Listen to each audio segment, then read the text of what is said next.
All right. Good evening from Kuala Lumpur. All right. Welcome back to the third session of Rombak Dialogue. Rombak is actually symposium and also an online digital exhibition um, held in conjunction at the Multimedia University, co-organized by the Faculty of Cinematic Arts and Faculty of Creative Multimedia. All My right. name is Saubin. I'm a faculty member of FCM. So in our third session today, I have two distinguished guests in the panel. Kok Siew Wai, who's my colleague from FCM as well, and Dr. Christopher Funkhouser from the New Jersey Institute of Technology in America. So glad to have both of you here, Chris and Siew Wai. Right. So our topic for this dialogue session is everyday life and creative practice.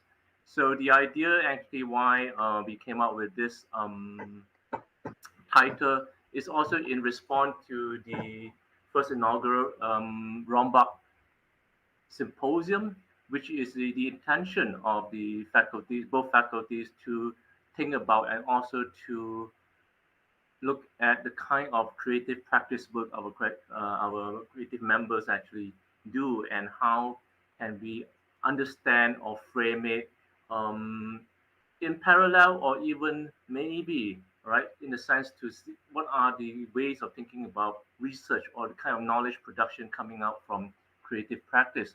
The word romba actually means to reshuffle, okay, or to change in the sense to shuffle the wave in the sense because rombak also is play of word r plus ombak, which means wave in Malay.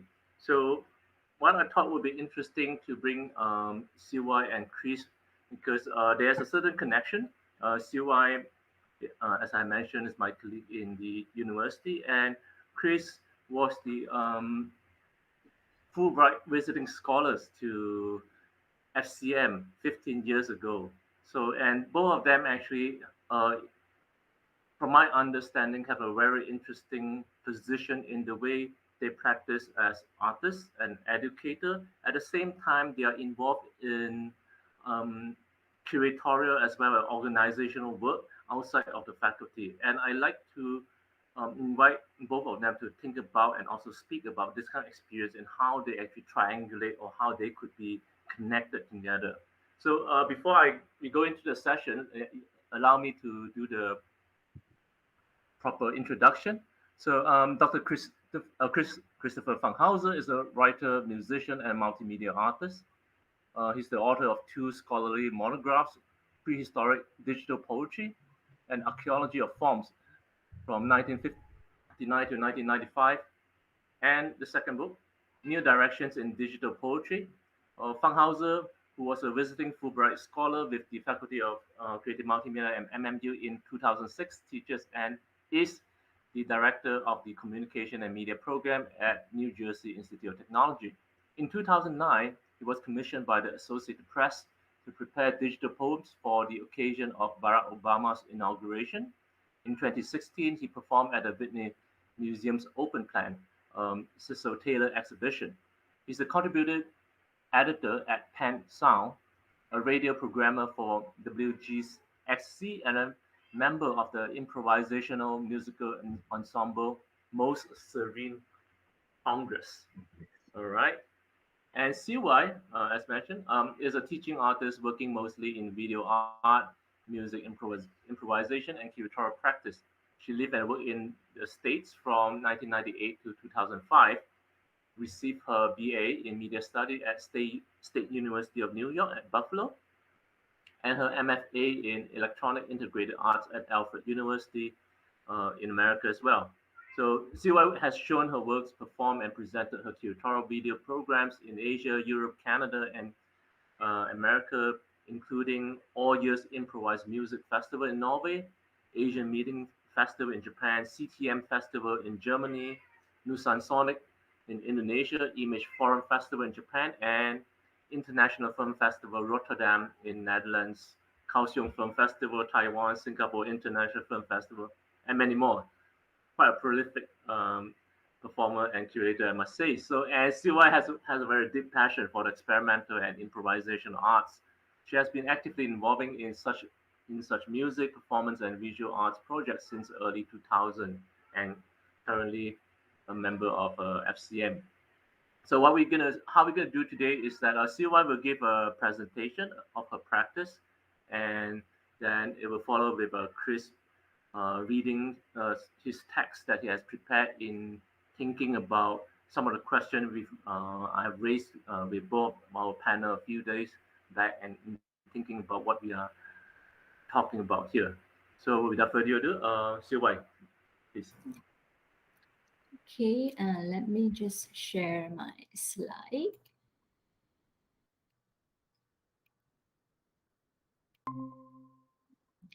Okay, so this is going to be just a short presentation introducing my work, focusing on my work.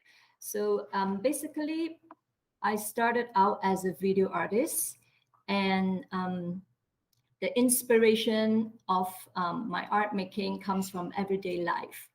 So it is kind of like I'm using art as a way of understanding myself and as a case study.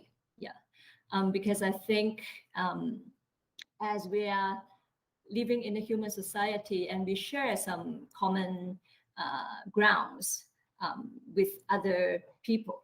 And since I am always available for myself to study, so I'm just using this person um, as a case study. Yeah. So this is one of the video still from my video from 2004, and it's called Home Letter. This video involved different images of daily life. I was writing the diary, and I was cooking, and going out to outdoor of my university to record singing with the birds in of the park and things like that. Yeah, and usually I pay attention to the sound design. So I would be also doing the soundtrack for it, performing for it, and also doing the camera for it. Yeah, basically it's like a one-man show, a one-woman show, right? Yes. So my approach to video making, it is very different from, for example, a more conventional filmmaking process that requires a team of people to do it. So my approach to video making is more like you could think of it as an artist doing a painting. So it's more in that way. It's more private and personal practice. So the inspiration for my work, at least during the time that I was still very active making videos. Nowadays, I move to another kind of practice, actually. Yeah, it is more towards music and sound. But when I was started out as a video artist, it was using this idea of I'm trying to make video about daily life. Yeah, so it would be different. It's not very literal that it would be about an incident, but perhaps it is more about the my reactions to certain incident. Yeah. So diary in general, the nature is intuitive. It has a sense of rawness to it. It should be honest, although sometimes we might lie to ourselves as well. Recording. So in the video work, I use the recording process as if I'm writing text in a diary. Yeah. So in the recording activity, I am actually very intuitive. Yeah, it's just like whatever that comes to my mind, I will capture. So there would be days that I would just take out my camera and capture, whatever that inspire me along the way, and and then I would have all these raw material. Yes, actually, I had a lot of mini DV tapes. We used to use the mini DV tapes. It is historical now, but I have hundreds of those tapes. But the actual material that I use to produce like a complete work, perhaps is only 10 or 20% of those. Yeah, so there are still a lot of raw material.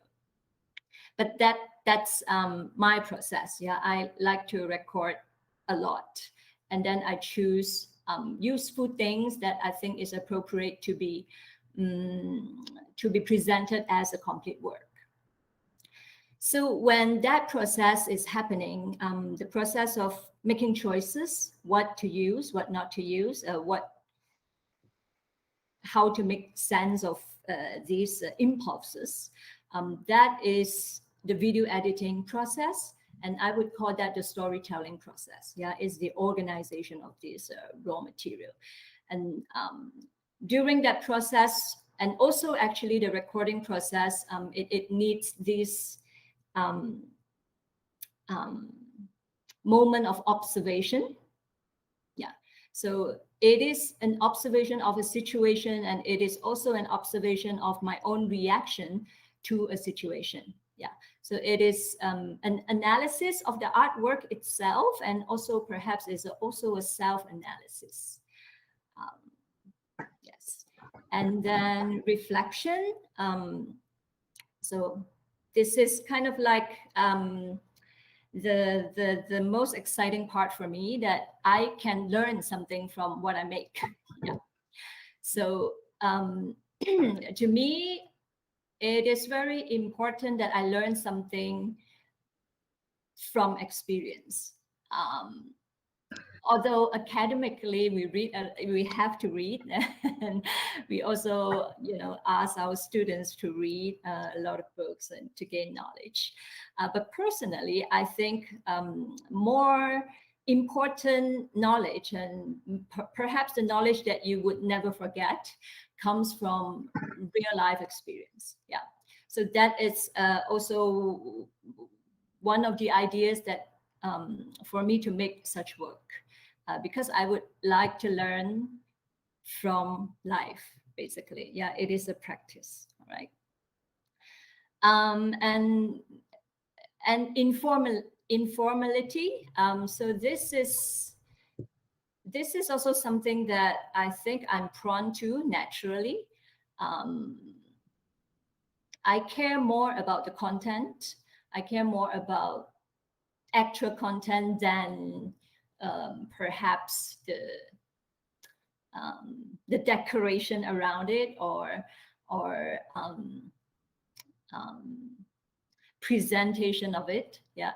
So perhaps this is also why that I'm more prone into doing things in a smaller scale and a DIY kind of approach when I'm organizing things. I'm having small concerts or organizing small screening events, small talk events and things like that, rather than making it very gradual.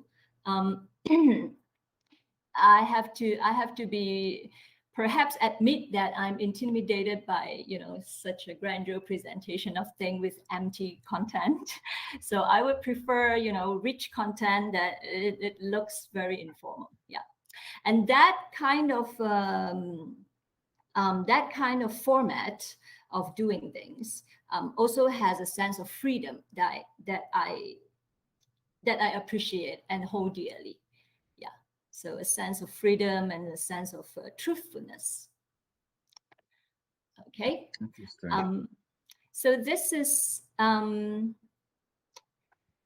filmmaker that inspired me a lot. She's Maya Deren, the mother of American avant-garde cinema. And this is just a quote from her. And actually, I learned about this quote when I was a student, like 20 years ago. And this quote still plays a very important, it's still at a very important place in my heart. Yeah. And I think I'm still doing things in this way. I try my best. Yeah. The very classification amateur has an apologetic ring, but that very word from the Latin amator, lover, means one who does something for the love of the thing, rather than for economic reasons or necessity. And this is the meaning from which the amateur filmmaker should take his cue.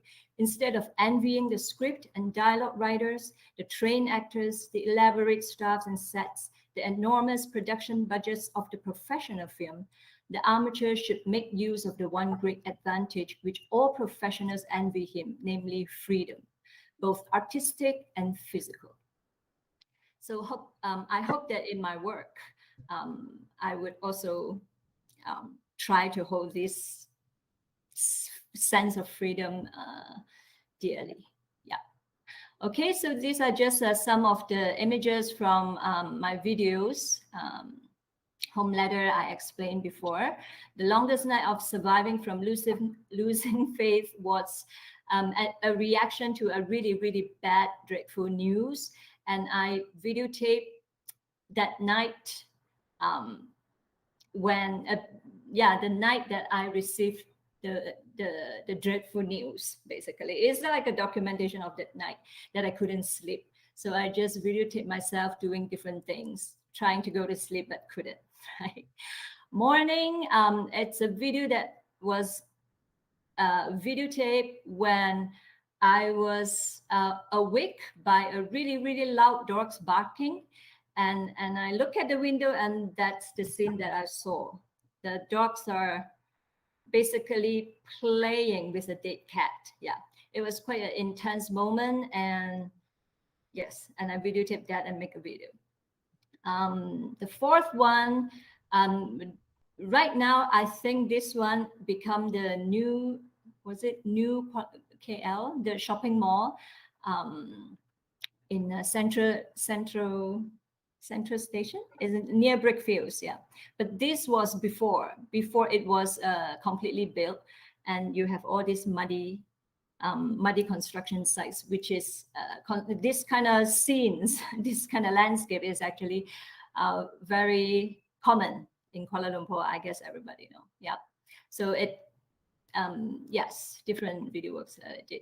So that was 2014, and that was actually the last video work that I did, I think. And after that, I kind of switched into another practice, which is music and improvisation. So yeah, so since 2014, since 2015, actually, I became more active to use this medium, basically is my voice, as an artistic practice, and it's improvisation, vocals. So you won't hear me singing songs with, sensible lyrics and recognizable melody, but it's more like noises. Yes, I use my voice to make noises. Okay. Yes, I guess that's it. So that's just a brief introduction about what I do. So last week, I did a performance, an online streaming performance with a few video artists. It's the project called Ouroboros. Yeah, so it's with 4 other artists. So we are doing live streaming, video feedback, sound feedback kind of project. And this upcoming Saturday, I will be doing a project, also a live streaming performance with a dancer from Norway, Christine. And actually this whole week we have been doing rehearsal, which is a bit hard because it's live streaming, and this is also my first experience working with a dancer in a live streaming situation. But yes, so that's coming up in 2 days. Yeah, I guess that's it. This is just a brief introduction to what I do. Okay. Okay, wonderful, Silva. Interesting in the sense that you basically talk about introduce the kind of auto-ethnographic practice in your video work that you have developed, and I sense, as I see that it's quite interesting in a way that you have also really um, emphasized on the idea of the intensity of the amateur, the intensity of love, the authenticity on the performative in a sense, and you do in a way now you're also focusing a lot of in live art, especially in a manner of improvisation, improv practice. I think that is also one connection. I think with Chris, True. and yeah. So perhaps I think we can go into further discussion. I think there are certain points I think coming from Chris later will be interesting for also for all of us to reflect in the sense to think about like how can we connect this to both as an artist, as a say, poet or performer, and with not necessarily a didactic way of teaching or academic work, but how do we actually let it feed each other in a sense. So, Chris, I'm looking forward to your text. So go ahead. Well, there is a connection between Siew Wai and I, because last time I saw Siew Wai, we were improvising together, and I also have seen both of you in action. I remember meeting Siew Wai and being at informal events, and that were very powerful. But there was like 10 or 15 people there. It was in somebody's living room, and so that's, I mean, she there's definitely truth in the things that she was talking about. I know from personal experience, even though we don't get to see each other enough.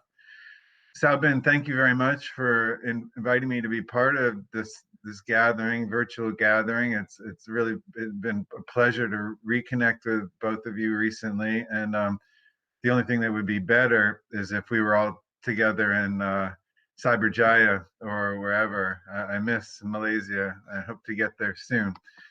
You just used the word didactic, Sau Bin, and that's interesting because I was thinking that, what I did after we had a group chat the other day is I made some notes.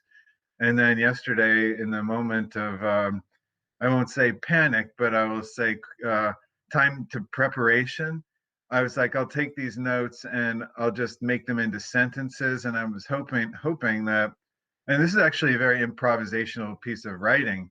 In a way that I wasn't preparing some formal text, but I'm hoping that turning the notes into sentences didn't make it too didactic. That it was kind of against the spirit of it. But I did prepare a text. I'm a writer and musician, but I always feel a little more comfortable, especially in a setting, and we have to embrace the fact that we are at an academic event right now, right? This is a MMU sponsored event, and sure, we could break out and see what I could sing. I could plug in a guitar. We could do something, and that might be very powerful and meaningful. And maybe we should do that. But I felt like it's my responsibility to say things, try to say things, articulate some things clearly. So I wanted to begin by making a pro-collaboration, humanistic statement, reading a brief passage from my friend Fred Moten's book, All That Beauty. Just be making something all the time so you can use it to be making something with somebody all the time. Making something implies communication, either direct or indirect, and very generally speaking means we have something to share, some provocation, some idea that we wish to convey to someone else or even a large group. No matter what, make something and seek to find others to make something with. It sounds a little didactic, but I believe that it is true. Uh, Doing so, you become part of a larger human organism of thinkers and makers. This basic idea was instilled in me while I was a student by a teacher named Anne Waldman, who believed that anyone who wanted to be a writer should start a little magazine in order to begin creating a community with other writers and to advance their works into circulation. So with a close friend who was my roommate at the time, I did so, and this endeavor led to the production of dozens of literary artifacts in different artistic mediums. Doing this when I was younger was such an invaluable and irreplaceable experience, which almost inadvertently led to professional vitality. I had no idea that subcultural, haphazard publications we were cobbling together on photocopy machines would one day lead to a full-time career as educator, artist, and publisher. When making something, you never know what might happen in the long run. It was a combination of my own experiences and motivation as a reader and musician, along with inspiration and wisdom transmitted by teachers, which led me to dedicate my life to poetic practice at age 22 and to being an educator a few years later. Let's not overlook the fact that dedication in whatever expressive practice you're engaged with is crucial. Now, this does not mean I teach or even make art every day, but it means I live with poetic sensibilities, sensitivities, and outlook every day.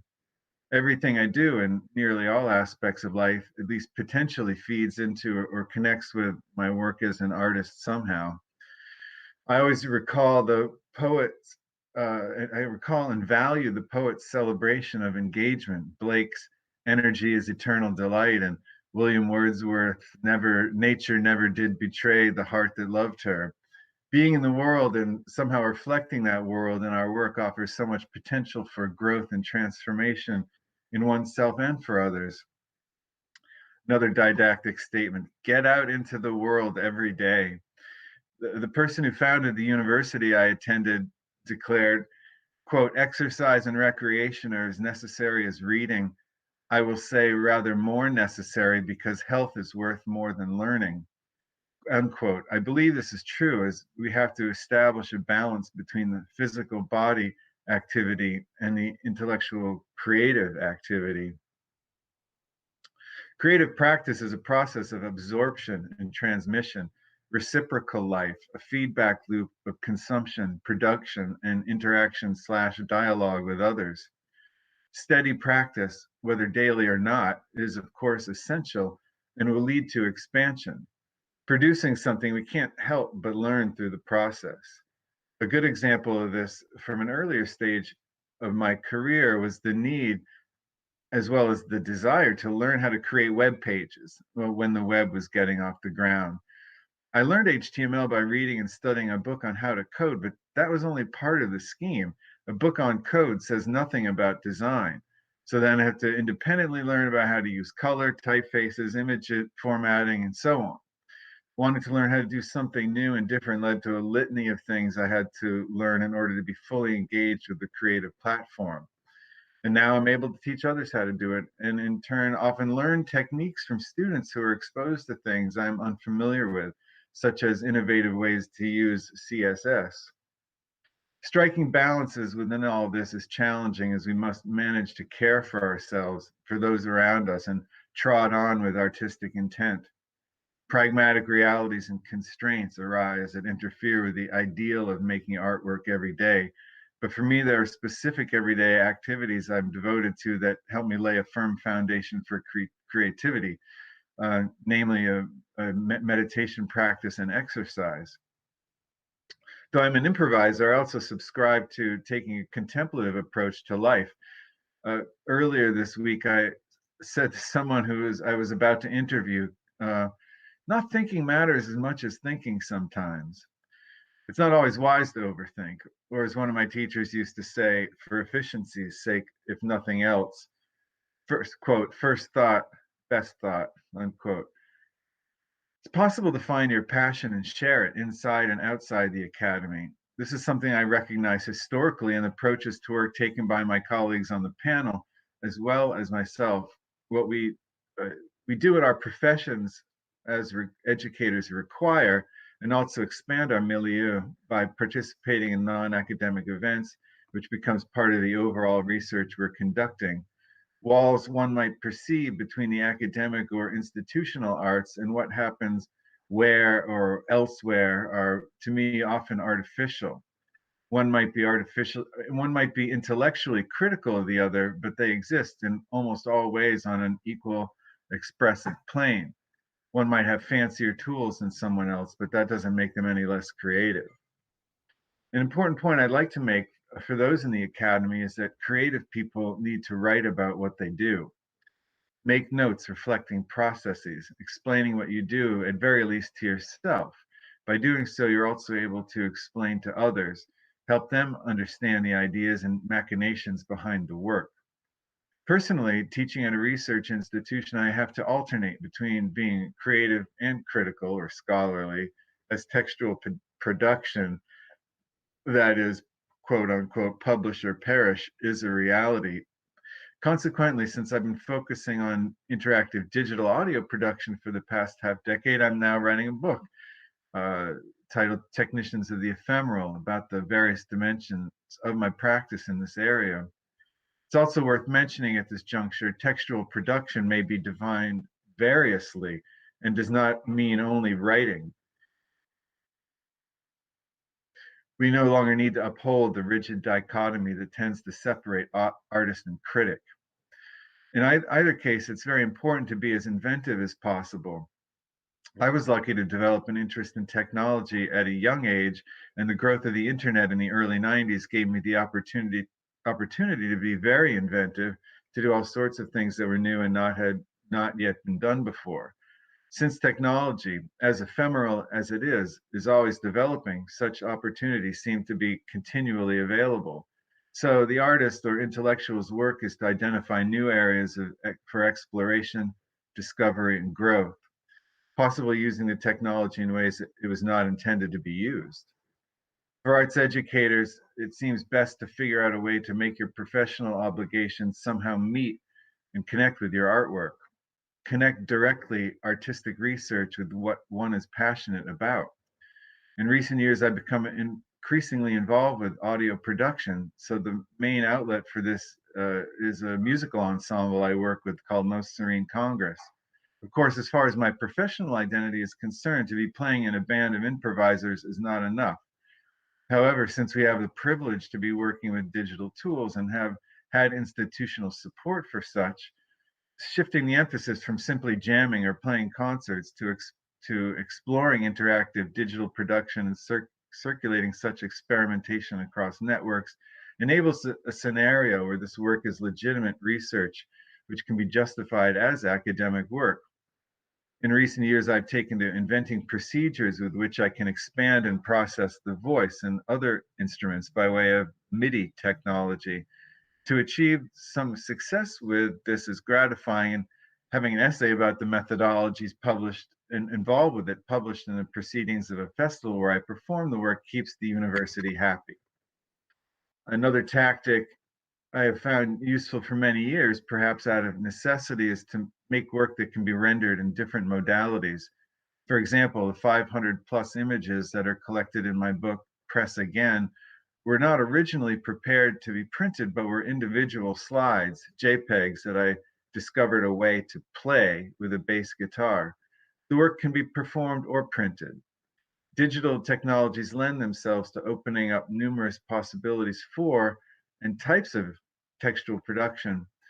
And to offer another example, many years ago, I recorded an interview with the pianist Cecil Taylor about his poetic practice. The conversation was published in a literary journal. Then years later, I was asked to prepare a performance for an exhibit of his work. So having saved the old interview tapes, I then digitized them, selected several dozen samples of things he said, and built a 10-channel audio device using Ableton Live, with which I performed a sound collage. I transformed that into a web application, interactive web application that will be published in the next volume of the electronic literature collection. So it's good to keep in mind that individual projects don't necessarily exist in a vacuum.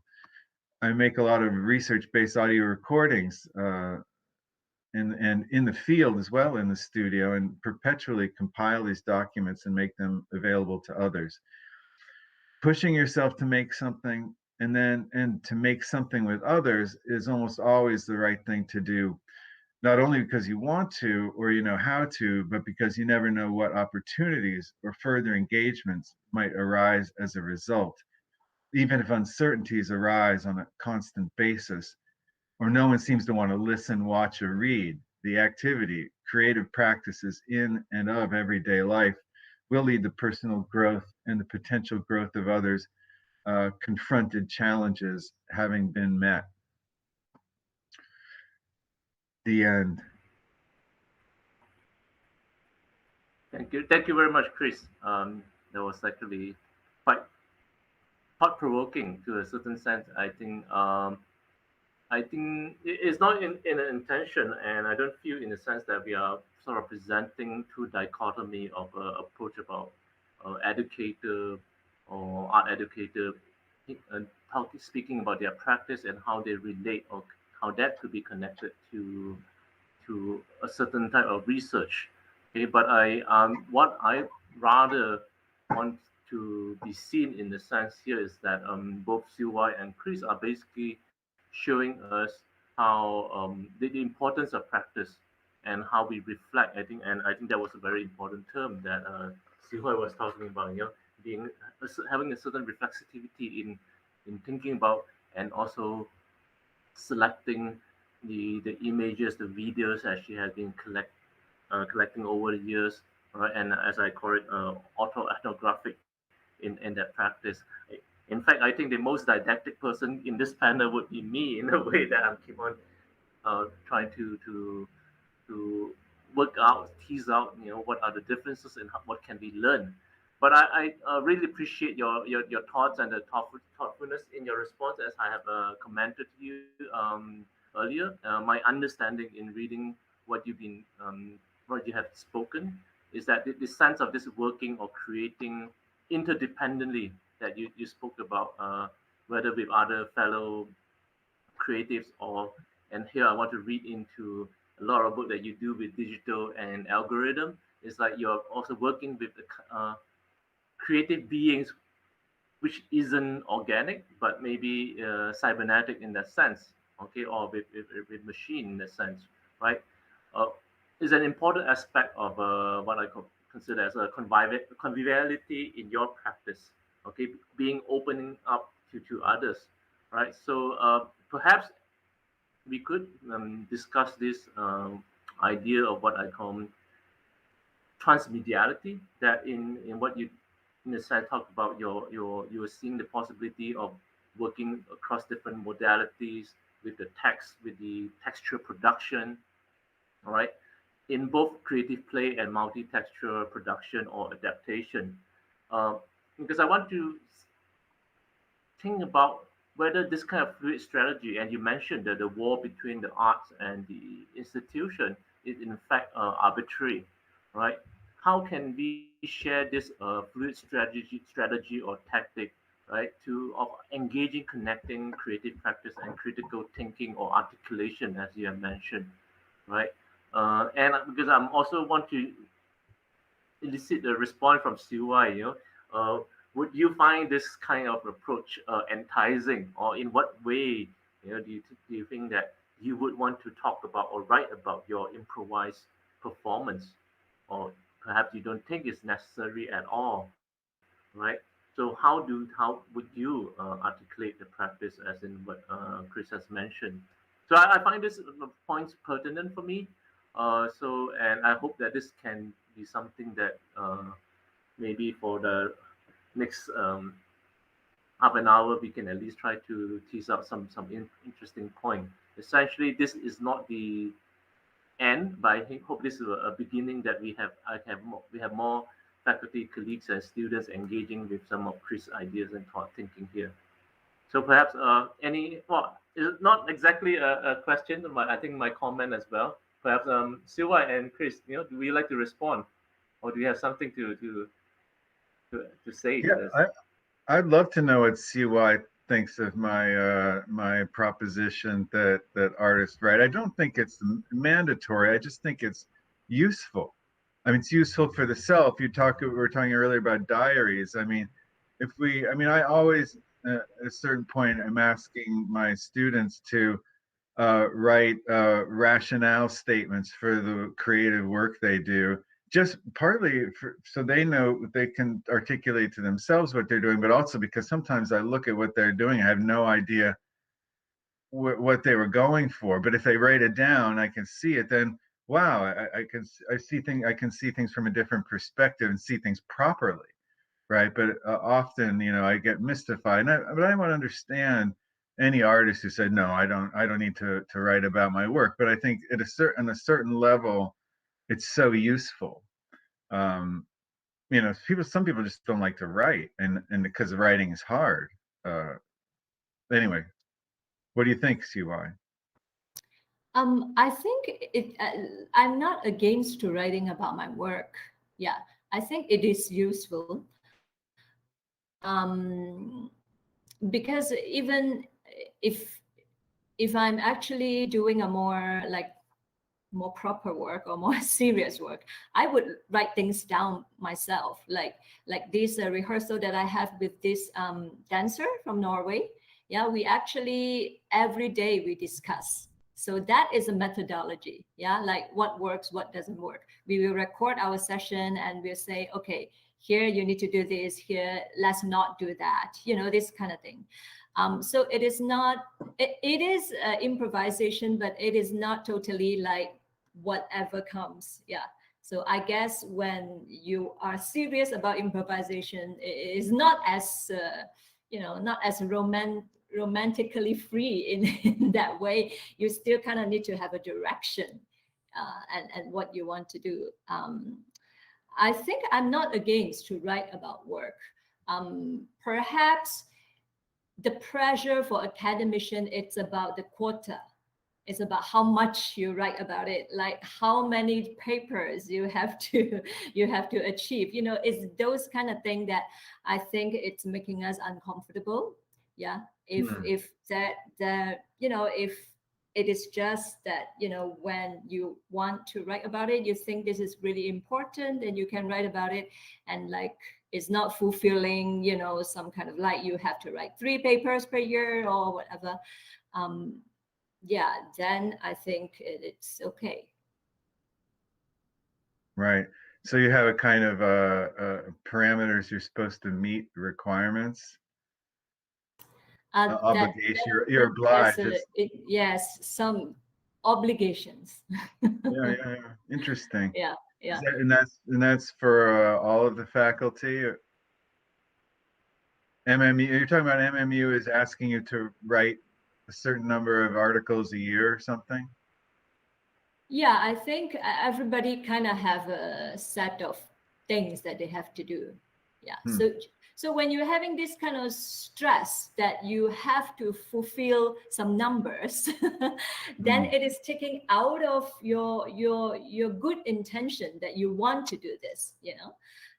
Like personally, as I presented in my slide, I'm someone that if I love to do something, I don't care. I don't sleep, and I would do it.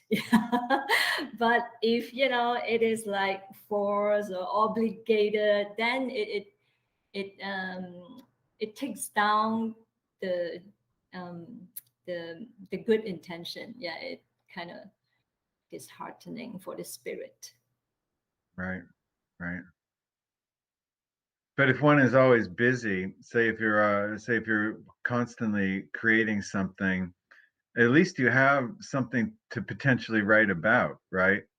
I mean that's a good thing. I mean the bigger problem would be if you have a dry spell with your creative work, which happens to some people and sometimes for perfectly legitimate reasons because life interferes. You have difficulties, you have other responsibilities. Time is also a question. I mean, one of the things I'm hearing from you is also is time, and maybe lack of desire, but writing is hard. Writing takes time. So, um, one has to learn how to be efficient, I suppose. Yeah, thank you, Sylvia and Chris. But I think maybe perhaps I think Chris, you have you touched on this point, basically the idea of publish or perish, isn't it? But I want to maybe Chris, you can share with us like what are the other ways of talking about artistic methodology, right? I mean, in research mm, method, they are actually, for example, practice-based research, practice-led research, or phenomenological reading or analysis of work and things like that.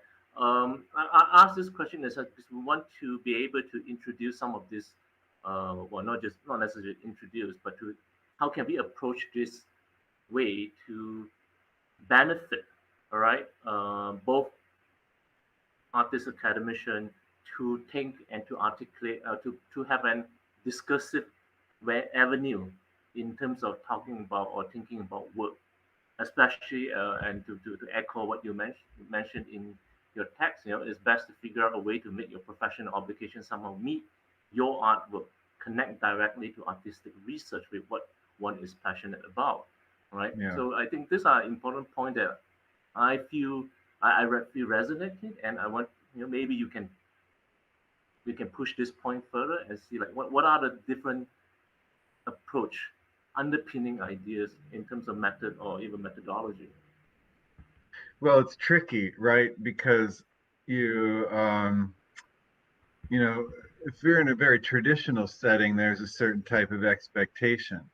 Um, you know, fortunately, I think because of the way that media, internet, and social media has come about, and all these sort of somewhat informal things have shown to have, I don't know, value.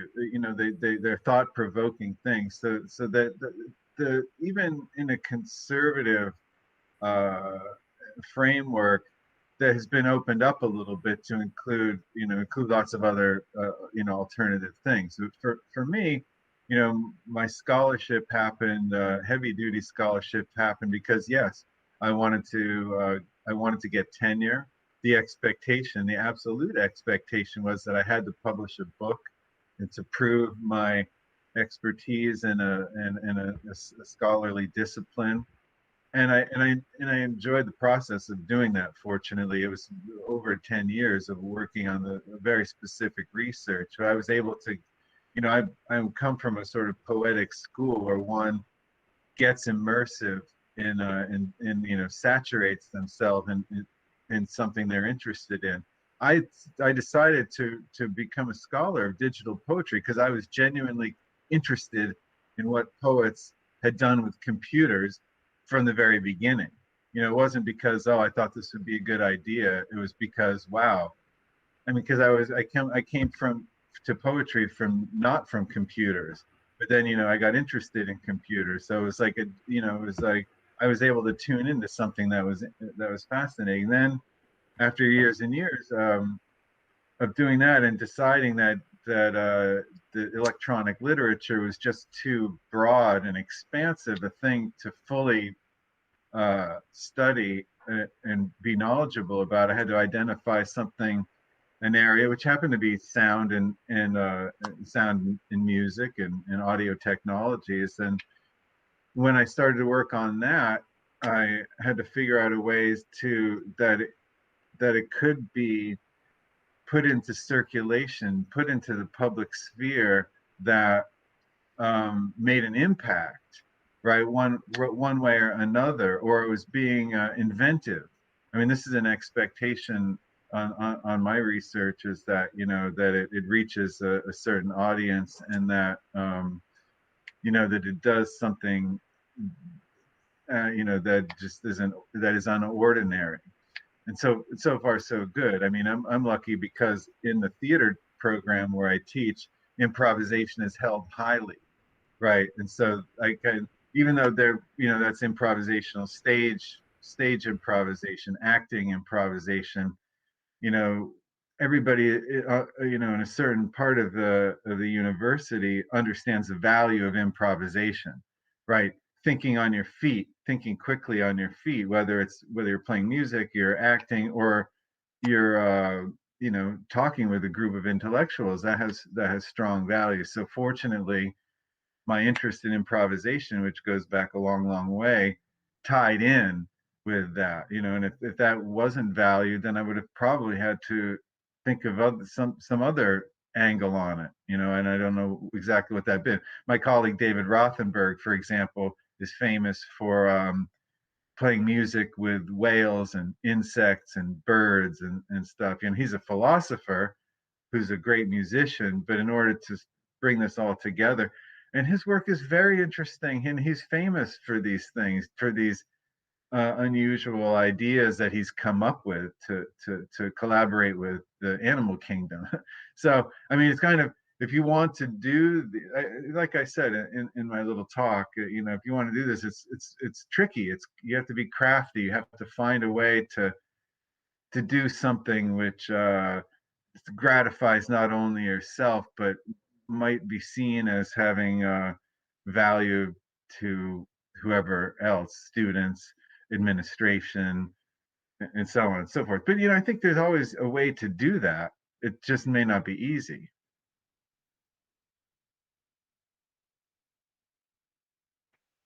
Yeah, certainly not easy, and I think that's why the both faculties of FCM and the cinematic arts, we are really like uh, thinking hard as in how to make our creative work as well as the research of our colleague uh, meaningful in whatever framework has been provided by not only within the university, but I think like the from a social level, I mean society level on the whole. But maybe see why if you don't have anything to ask, I should pursue more with Chris.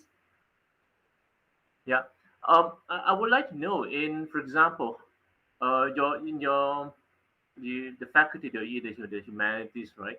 How does it intersect with the larger concerns or the research concerns of NJIT, because NJIT is actually Institute of Technology, is a public research institution. So, in what way are the work, both academic or creative or research work of of like yourself or even your colleague, right, contribute, and how does it actually intersect with this? Um, in a sense, I'm not trying to create this kind of dichotomy between the arts, humanities, and the sciences, but I'm just curious, what kind of battle or what kind of journey have the have you gone through in the sense, or have the faculty gone through in that sense, that what can we learn, and how big? Essentially, the question is about how do we connect art and sciences, right, as much as it is arbitrary in certain way, but what are the ways for us to make that bridge?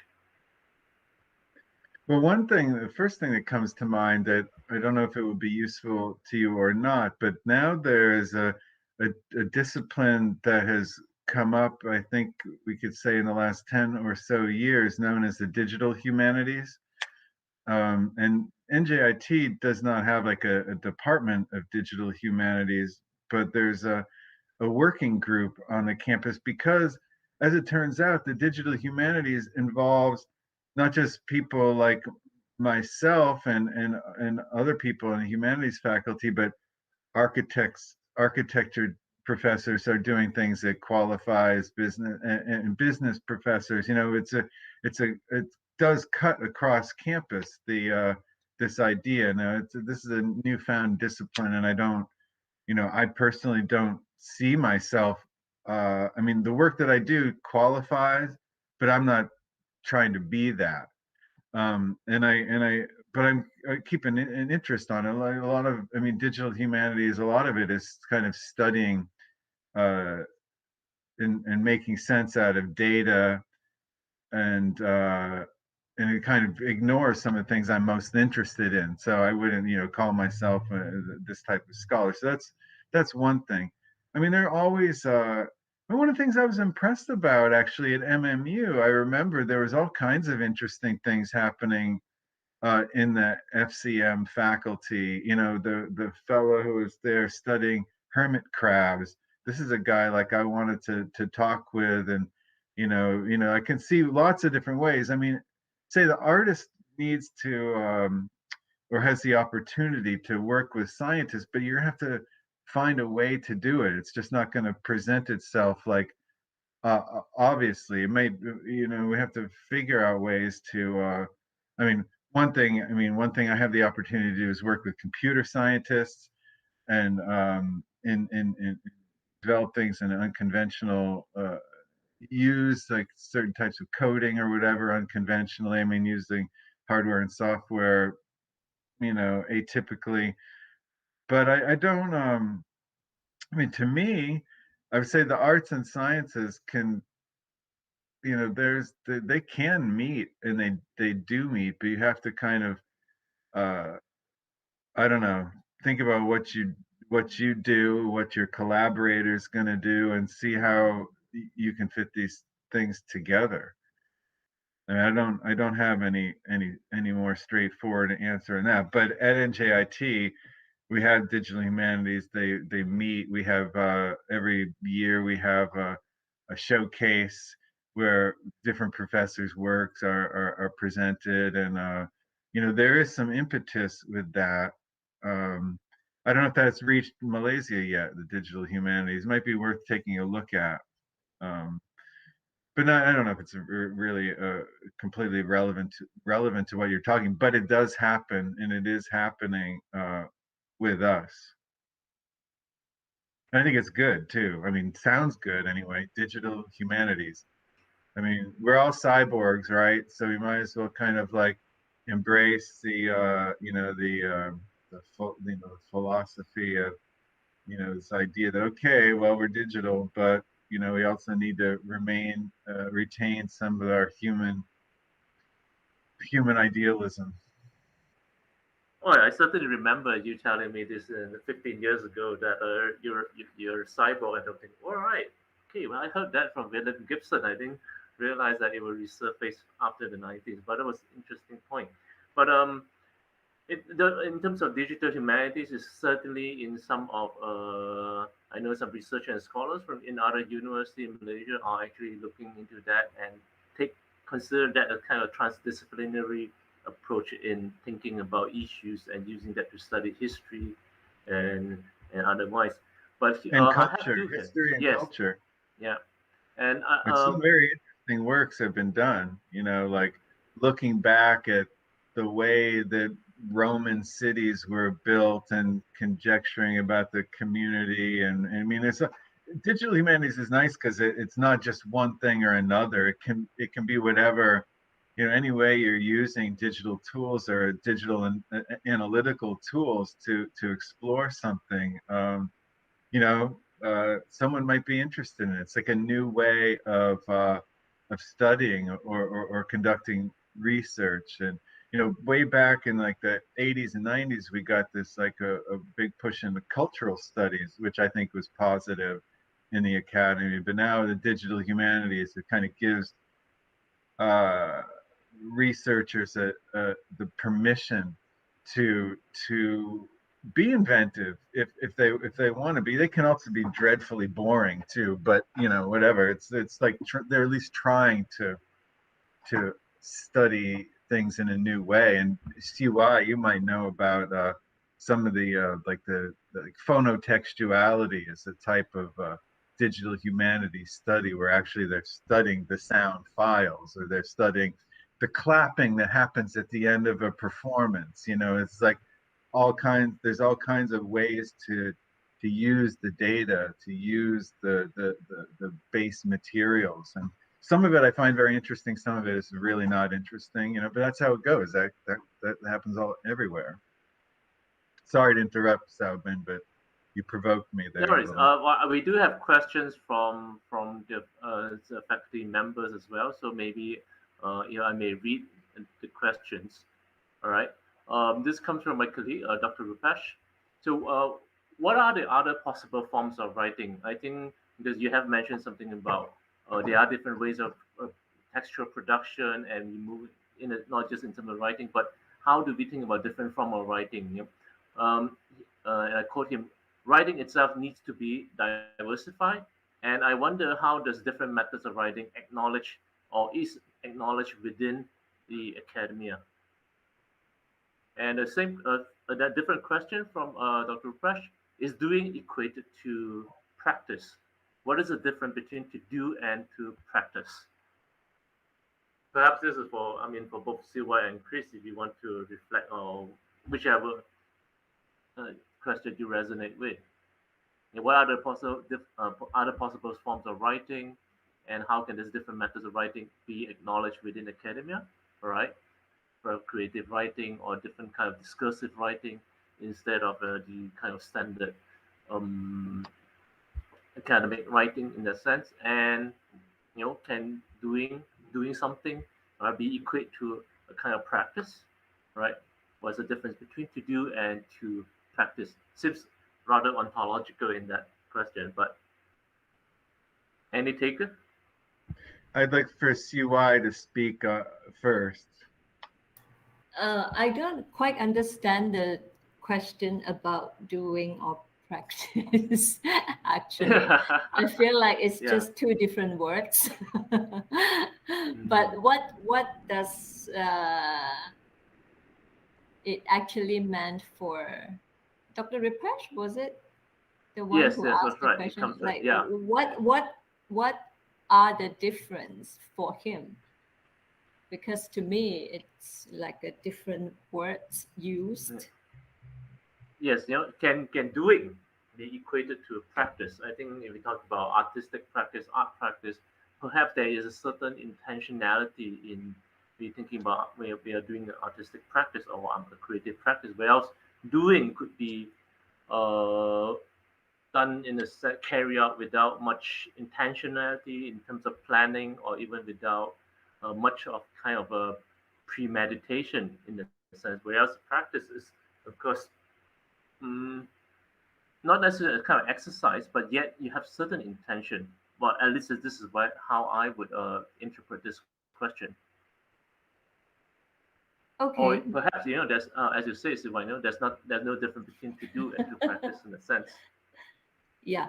So, according to your elaboration, But this is my again, of course, this is my yeah, elaboration of a request question. yeah, then it has a little bit different then, yeah, because the doing could be more casual in this sense, and practice is what you do for a longer period of time, and um, you try to also think about it and analyze it, and perhaps you will develop it into something else. Yeah, if it is a practice. To me, my understanding is that I'm a musician, so I do practice. I practice my technique, right? So you can also say that it's a doing every day, but the result of this doing every day, it becomes something more solid. It becomes something more concrete. Yeah, and with all these techniques that I have practiced, then I get, yeah, I can use them when I'm actually doing a music performance or a completed kind of work. I'm not sure whether this is what this is what it meant for the question. Yeah. Well, it seems to me like practice is a more formal. It becomes more formal. I think that's what you're saying, and I in a way, and also I see it that way too. It's more of a focused, dedicated thing. But doing anything could lead to practice. I mean, that's sort of what I'm thinking. Like I was I was putting this together, and I had this funny experience just a couple of days ago where I was actually chopping onions to and I was having something unusual was happening. I won't go into the detail, but something unusual was happening with the onion. But that led me to write a poem. Right there. It's like, like or whatever. This is how these things happen. If you have some kind of activity, you never know if you're doing something. You never know how that might ultimately connect with a thought, language, sound. I could like the next time I should like make a recording of me chopping the onion. I could add the voiceover, or video or something. But I wanted to if we covered that for the moment, I did want to address the diversification of writing, and one of the most exciting things that has happened for me, which ties so many different things together, is I don't teach writing classes. It's been a while since I mean, I teach an electronic literature class where students have to write, and students have to write a little bit in all these classes. But I'm doing a podcasting class now, And so podcasting, which is this like, worldwide phenomenon, this is like a type of writing. And sometimes it is writing because you do scripting, but also there's informal, spontaneous, conversational aspects to it, So, but this can be very intellectual and very, research driven, passion driven. So that's one thing. Also, I would say my engagement with radio, which I've been doing, steadily now for the past 6 years or so. Again, I'm speaking, but as it turns out, I was thinking just this morning before we came on that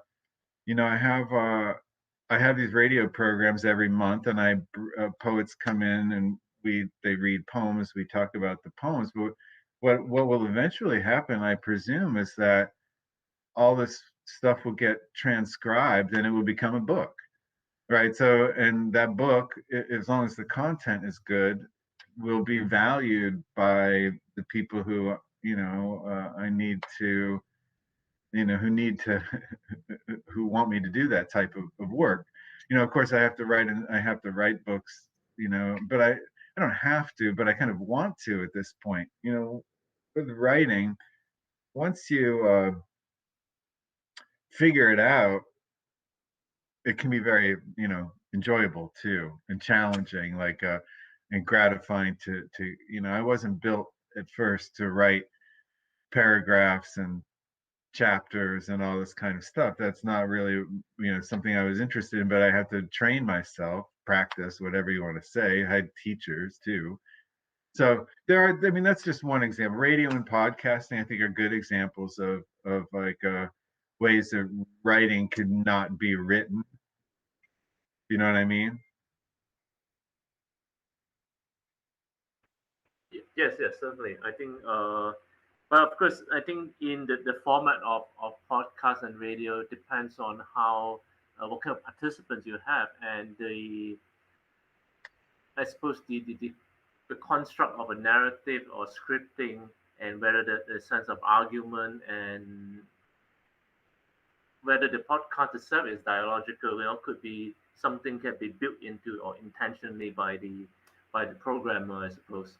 Now I'm just trying to reflect how else we can think about that kind of possibility. How can we bring in the kind of position, right, within academic writing into to this new format you're talking about here in podcast, and whether that would be beneficial, and to who that would be beneficial, or should we not even worry about that? Just stick to that status quo remains as status quo. That there is the convention of academia and knowledge production in that sense. I Perhaps think you don't that agree, yeah. No, I think the idea of writing should be expanded a bit here, right? Because students, I can't tell you how exciting this podcasting and radio podcasting classes I'm teaching are going. Why? Because the students they don't mind listening. They want to do this kind of production. They can talk all day, but they, to have to have the discipline to make an argument through writing and to get all the grammar and syntax correct, it's very difficult. I would say we have such a televisual society that things like YouTubers and all this stuff that can be perfectly legitimate as writing as well. Obviously it depends on the content to some degree, but I would say video and video podcasting is certainly another venue for what might have been written in the past. And I don't know, there must be some of that happening over where you are. So I think that these different media, radio, podcasting, video, this is to me it equates to writing.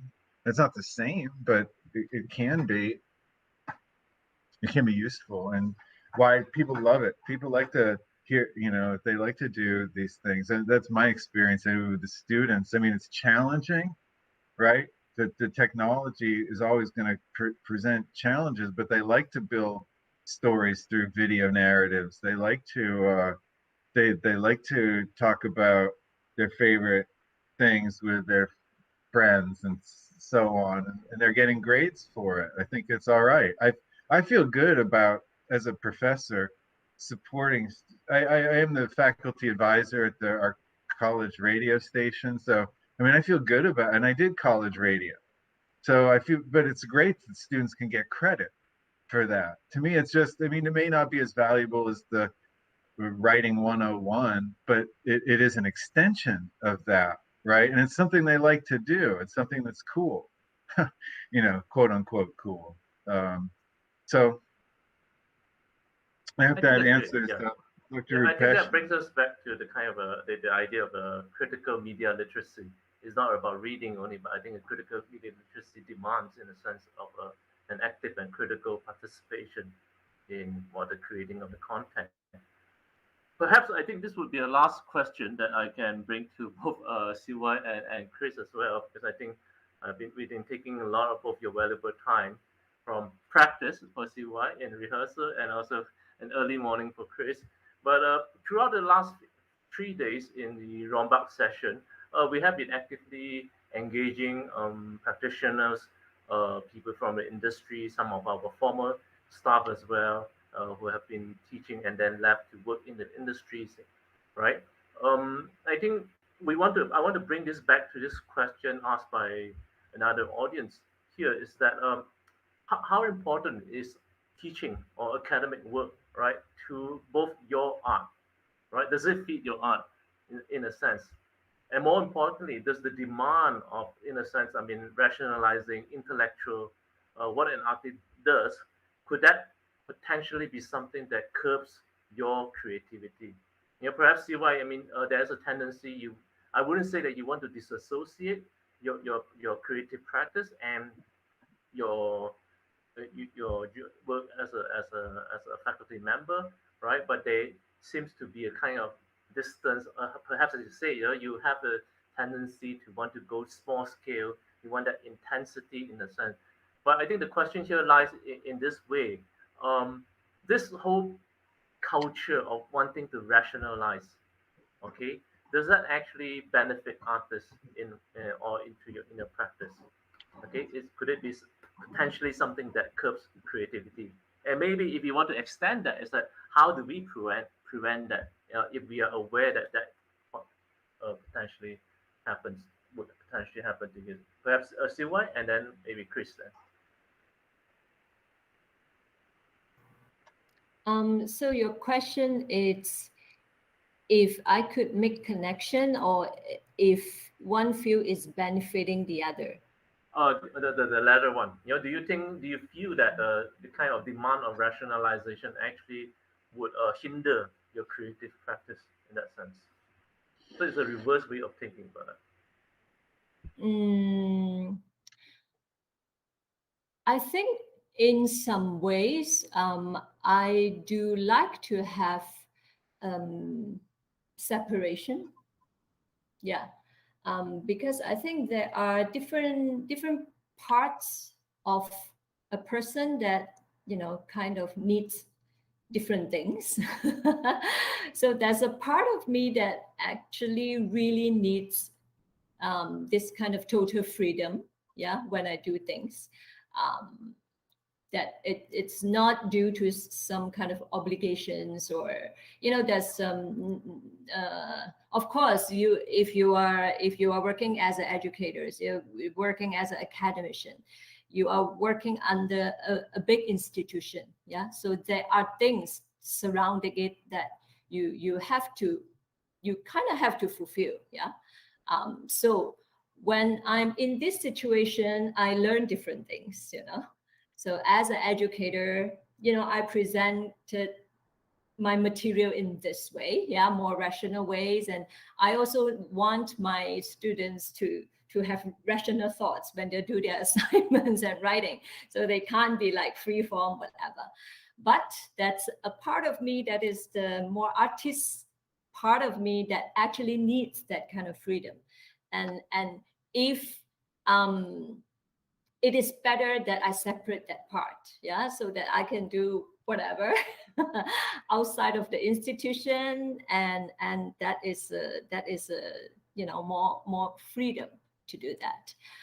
But there might be some other content that it is possible to breach, right? So it depends. I think it depends on the different type of things that I do. Yeah. So for today, for example, right, I'm talking about my practice, and I try to explain about it. I try to, put a more rational thoughts, analyzing what I did and things like that.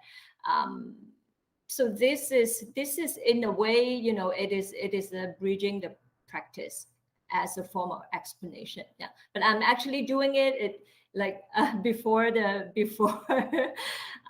before the talk, I was telling Salvin, actually I need to switch my switch, because I was artist Siew Wai during the rehearsal, and then now I have to switch. I'm a speaker Siew Wai, right? It's a different person. And Sabine was just mentioning that maybe you shouldn't switch. You should just bring that person in. I was like, I cannot, because it's a different situation. Yeah. So I'm not sure whether it's answering your question or not. But No, I think you answer what as you are. Yes, you are. Chris, go ahead. Well, I liked hearing what CY said. That was very interesting. I don't really have the two-mindedness all that much. I would definitely, the issue more with academic work and teaching and being an institution is time. I mean, time, that takes up a lot of time, so that diminishes the time, even for writing uh, research essays. You know what I mean? Like sometimes the teaching is so much, like the only time I've actually really been able to get a lot of critical writing done is when I had the sabbaticals. You know, in the first book I did, that was just I mean, I had to do it. I had to dedicate all hours of the day to it until it was done. But then after I have tenure, the only time I've had enough time to seriously sit down and write is when I had a sabbatical. Isn't that ironic? You know what I mean? Like, because they want you to do this work, but also have to teach the classes, I have to do some administrative work, and then next thing and I have, there's like familial responsibilities, a little, other things that, so time becomes a problem. But I never, being in the academy has never interfered, hasn't put the creativity on the curb. I mean, I honestly think that if someone is you know I mean, I don't find it hard to write when I have the time. I don't find it hard to make music or do these things when the time is available. But it is, again, it's like the issue of time. I mean, I can find inspiration to do things. It's not, I have never had writer's block or anything, never. And if I pick up my flute to play, I'm going to be able to play it. It's not, you know what I mean? So you have to be efficient that way. I mean, I think like to allow yourself to allow the work to curb the art, you got to avoid that as much as possible and be able to tap in when you have the time. I think, I don't know if that's useful. But as we were talking about before, it's tricky. It can be very tricky to connect the intellectual and the creative. But it can't, always I think there's almost always a way to do it. We just have to suss it out. Yeah, certainly. I think, in a sense, it's finding a kind of entry point or further perspective to discuss the work in a sense. But I can vouch to it that if anyone who have watched CY's performance, right, we can never describe it linguistically.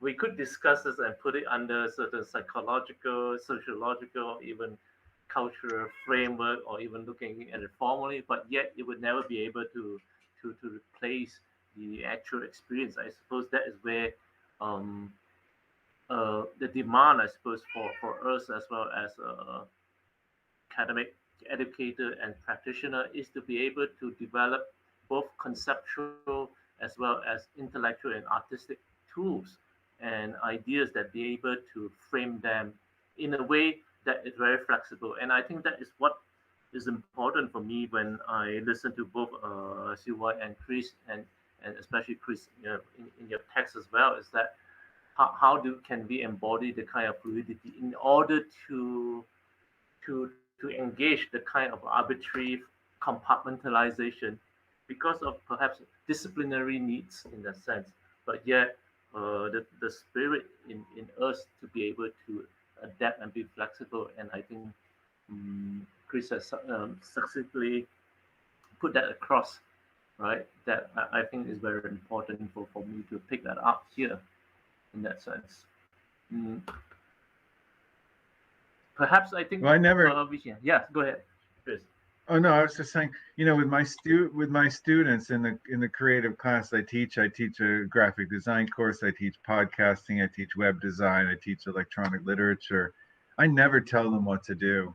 I never say you have to do an assignment that is this. I'll say, yeah, you have to make a flyer, but I never give them the topic, right? If I'm asking them to do a zine or a newsletter or something, their own podcasts, I never tell them what they have to do. I make them I tell them you have to you have to pick something that you can dig into, that you know something about and you can be passionate about, because sometimes it's really hard. Working on something, it takes time, and if you're not going to do something that you're personally connected with, it's not going to work out too well. So I find that has helped me from the pedagogical point of view. Like if I was saying, oh, you guys have to go out and write about, you know, I don't know, I don't want to pick up something political, but if I had this, if I was on, you have to do a website about a bowling, or I don't know, it just wouldn't work. You know what I'm saying? Because some people are going to get into it, some people are going to not get into it. So I always think we have to self-identify and determine what we can do. Otherwise you're probably better off doing something else altogether. Go ahead, Salbin, I interrupted you again. No, certainly. No, no, no. I think of this. I think um, I have also run out of questions and comments, and perhaps it would be a good time to actually. I meant that previous whatever I said as a kind of wrapping up as well. But it's good that Chris get to have the final words, the last word as well, and perhaps CY. We could invite CY to say anything, to say something. Um, Maybe more freedom to our students and to our staff. Because I would also agree with what Chris has just pointed out. Yeah, for our students, I think our final year students is very often that they are being given a topic that they have to do work with that topic, and exactly of the situation that Chris has just pointed out. Some students, like they don't feel for it, yeah. So that if you give them a topic that they have to do it, and you will come up with a lot of very stereotypical, very shallow kind of interpretation on such topics that it's being given to them. So I think I also mentioned this in my own faculty before, that we should not have a topic for,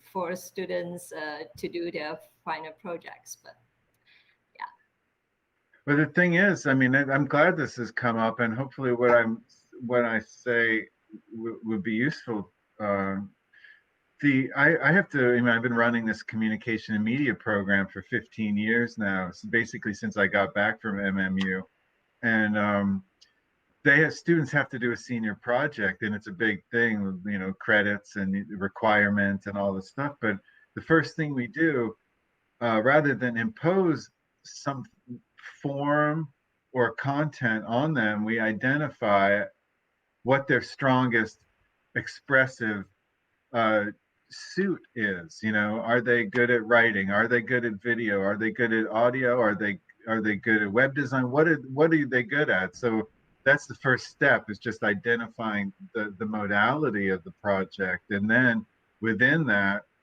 is this just, I tell them almost the same thing I said here. You know, what can you dig into? This is serious business. You can't do something that you can't get into, right? So I think I think that's important. And you know what? Why would you want to impose that? Because the quality of these projects, that they are determining, is often incredible, right? Because they get into it, they want to get into it. Whereas if I say, you have to write, this is like when I was a student, you have to write a thesis, you have to do this. I'm like, I got to choose the topic, and they get to choose the topic, but still it had to be this. There really wasn't another way around it. I couldn't do a podcast about the Romantic poets or whatever. But I have students all do all kinds of interesting things very deeply, like blogs and things that I never would have guessed. I mean, I get a lot of videos, and I do get written projects. You never know. But I think it's, professionally speaking, for us, and my university is in the media, one of the media capitals of the United States, right? We're in New York. They have so many opportunities, but we want to have that senior project be something valuable for the portfolio. And I do work with them closely on developing it, from the proposal that they have to write all the way through the completion and presentation of it. But the idea is that they have created something that goes into a portfolio that they can use to help find creative work. And they do. It's working that way. So I don't know. I don't know exactly how you all handle that, but I'm somewhat familiar, I guess, with that idea, expectation. But who decides? Well, that would be another question that we can explore in a different type of symposium, on the pedagogy or anti-pedagogy, I suppose. Well, in that sense, I would like to wrap this up as well. And thank you for, I think the last two, comment from Siew Wai and Chris, I suppose, also brings out different things that we need to always reflect, in a sense, us working as both educators and creative personnel, in the sense that how do we elicit the kind of intensity, the love, again, going back to Siew Wai, and in our students, with our colleagues, that to continue to think and to create, and that is very important, I suppose. Okay, but I really have to say, I think I'm running out of things to say, and really thanks to Siew Wai and Chris. Yeah, and if I may, I would like to conclude the session. So, and hereby thank you to also Tamin, my colleague here, who's actually handling all the communication and the technology today. Tamin has been listening to all the talks for the last 3 days. I suppose he probably benefited the most. But sincerely, thank you to Chris, I think, for agreeing to coming on board to talk about this. I think there's still a lot that I have always asked you different things as well, asked about stuff. So really appreciate you coming here today together with us. totally a great pleasure to be interacting with you both, and I hope we can all meet up in Cyberjaya next time. You know, that would be so sweet. Yes. I Yeah. understand the campus has changed a lot, and I mean, there's been a lot of buildings that have been built, and even the city's probably been built up a good bit too, right? Yes. Yep. Right. We have All a right. shopping mall now. A shopping 15 mall in years. Malaysia? Wow. Right. A small one, but All right, yes. good, good. All right, Right. Selbin, thanks so much. I always value your camaraderie and you know, your engagement. And it's been great to speak with you, and we'll do it Right. again. Yes. So with this, we CUI. officially, yeah, sorry. And Oh, I go was ahead. just going to Go say ahead. the last thing is that now I have a new challenge, which is to write about CUI's music. I need to get some. Yes, I need to get please. some record. I need to get some recordings of CUI, and you know, Improvisation. do a little Certainly. sketch, verbal sketch about her improvisations. You know, and you know, it can be done. It might not be the easiest, most natural thing, but I think there's so many ways you could do this. Mm. You know, and it would be inventive, right? The idea of the ekphrasis, which is what the you know, when a writer writes off of looking at a visual work, I think it's possible to do the same with sound. And I've always been trying to kind of come up with a term for what that is. When Mm. you're writing off of an ambient sound or musical sound, like writers write off paintings and photographs all the time, so Yeah. it can be done. I'm not going to be able to write a critical essay about exactly what you're doing with your vocal cords and your movement of the body to get the sound pitch changes and all this stuff, but that might come through in some other kind of writing. Anyway, I'm going to do it. Yes, I will send you some links. Excellent. And I want to see the videos. Are those videos of yours on YouTube? Yes, some of I can send you the link. I put some of my performance videos on YouTube, on my blog actually. That is not very much updated, but there are a few videos. And perhaps I can also send you the link of the Saturday performance. Oh, that would be great. That would be great. And if for anyone who's out there, I don't know how many people are still around, but my website at NJIT has got links and connections to all kinds of things that I've been doing, my music and radio and what have you. So check it out. Get in touch anytime, anybody. Great. Yeah, I think we will definitely provide the links. I think I will also ask my colleague Tamin to put up those links for Chris and CY, such that I think this is also important in a positive, a generative way of wrapping up the session.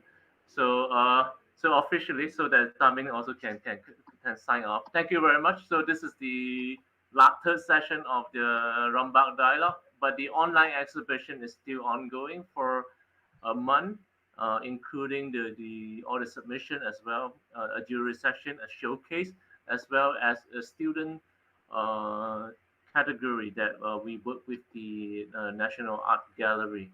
Okay. Hmm. With this, I bid good night, good morning. Thank you very much to everyone. All right. Thank you. Bye. Thank you, Talvin.